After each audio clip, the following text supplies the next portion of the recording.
Excellencies, ladies and gentlemen, dear friends, today marks the 72nd anniversary since the adoption of the Convention on the Prevention and Punishment of the Crime of Genocide, which empowered the international community with legal framework to prevent and punish what used to be a crime without a name, and came to be codified as the acts committed with intent to destroy, in whole or in part, a national, ethnical, racial, or religious group. Adopted a day before the landmark human rights document, the Universal Declaration of Human Rights, the Genocide Convention thus comes to represent the first international agreement on human rights. Since 1998, Armenia has been leading the international efforts within the United Nations to underpin the significance of the Convention on the Prevention and Punishment of the Crime of Genocide, as well as to construct solid foundations for prevention. In 2015, the UN General Assembly unanimously adopted a resolution initiated by Armenia, which proclaimed the 9th of December as an International Day of Commemoration and Dignity of the Victims of the Crime of Genocide and of the Prevention of that crime. The establishment and the regular observance of the International Day of the 9th December adds to the continued efforts of Armenia to promote consolidated international action against the crime of genocide. Today, I am honored to reconfirm, in my capacity as Minister of Foreign Affairs, Armenia's firm resolve to continue to support the mutually reinforcing agendas of genocide prevention and the promotion and protection of human rights. As a member of the UN Human Rights Council, Armenia has declared its strong commitment to prevention of identity-based hate crimes. We all know it too well that as an ultimate crime, genocide is preceded by discrimination, exclusion, intolerance, persistent violation of human rights and freedoms, incitement of hatred on ethnic and religious grounds.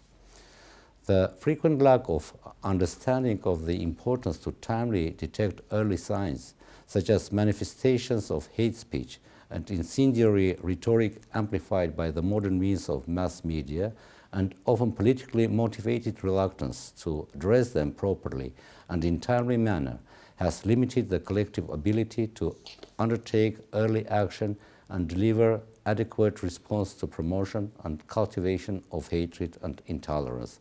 Dear colleagues, 2020 will go into history as a year of major grievances and vulnerabilities.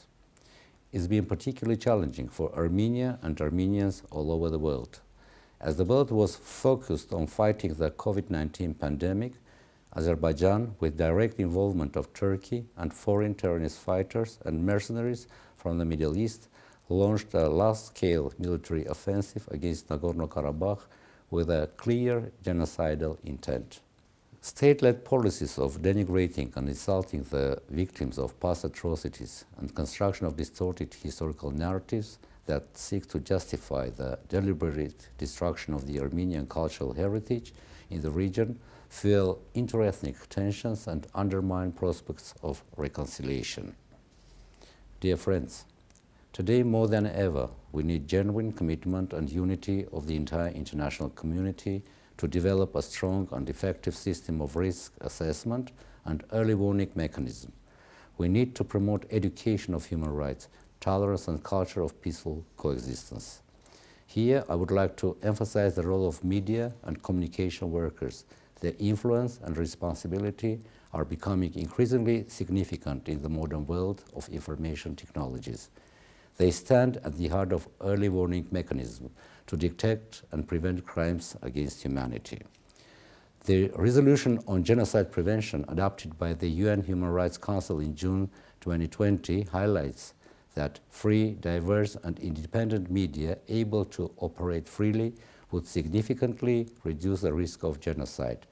This is a crucial time for all of us, time to fully assume our responsibility to prevent and to protect, time to act.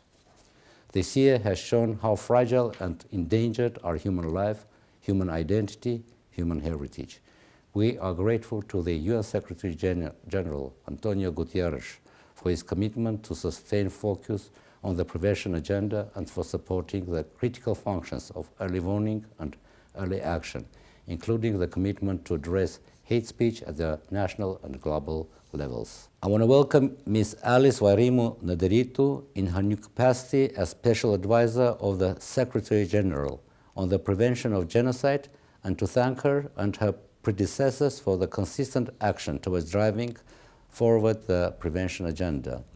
I also thank Under-Secretary General for Global Communications, Ms. Melissa Fleming, for her participation and for supporting efforts aimed at raising awareness about the importance of remembrance and prevention of atrocity crimes.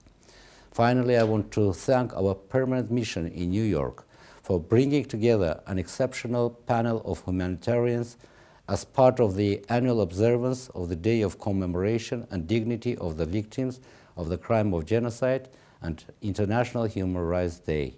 I thank you.